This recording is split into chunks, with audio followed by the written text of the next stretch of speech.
C'est l'heure de notre second débat. Vous le savez, on le choisit le plus souvent décalé et volontairement de l'actualité du jour. Et c'est la guerre de l'eau que je vous propose d'analyser maintenant pendant 45 minutes avec un premier constat réalisé par nos confrères du Monde. En 2021, 20% des Français ont reçu de l'eau polluée au robinet, c'était 5,9% l'année précédente en 2020. Un exemple tout de suite en reportage, on va au Castelet, le Castelet des Alpes de Haute-Provence, où des pesticides ont été détectés. Les habitants sont privés d'eau potable depuis 4 mois. Gaspard Flamand. Depuis presque 4 mois dans cette commune, la vie des habitants est rythmée par des distributions de bouteilles d'eau. Allez, ça vous fait 7 packs et demi. 7 packs, ça suffit. 3 bouteilles par jour et par personne pour les 300 habitants de ce village qui n'ont plus accès à l'eau potable. On s'habitue, mais bon, il est temps que ça s'arrête quand même, puisque c'est quand même une contrainte aussi de venir 2 fois par semaine chercher de l'eau. On fait avec, on patiente, ça va, ça reviendra potable. C'est que ça commence à devenir un peu long, cette histoire. Voilà. Alors je ne sais pas jusqu'à quand ça va durer. Au mois de juin, l'Agence régionale de santé informe l'Amérique qu'un pesticide, interdit en France depuis 10 ans, a été retrouvé dans les dernières analyses d'eau. Un taux 7 fois supérieur au minimum autorisé, elle est alors interdite à la consommation, ce qui bouscule les habitudes des habitants. Il faut faire les plaines des cafetières.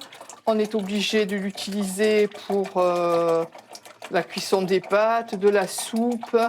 Moi, personnellement, je rince les légumes au robinet et la dernière eau, j'utilise un peu de l'eau en bouteille pour le dernier rinçage.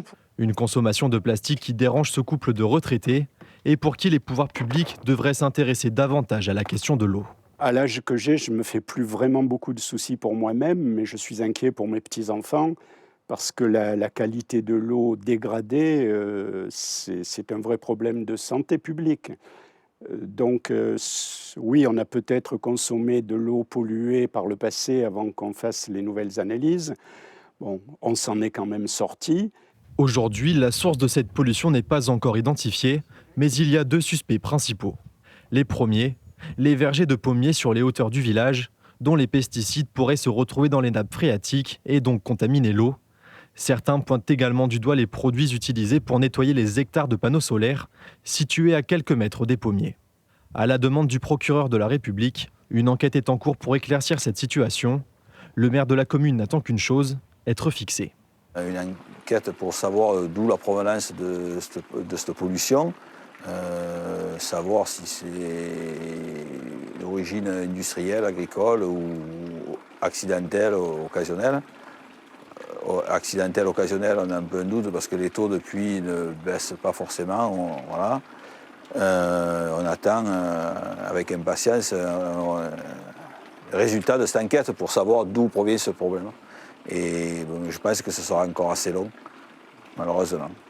Une solution provisoire devrait être mise en place dans les jours à venir. Une station de potabilisation qui puisera son eau sur le réseau d'irrigation. Plus tard, le Castelet souhaite se raccorder à la commune voisine d'Oraison, située à 6 km.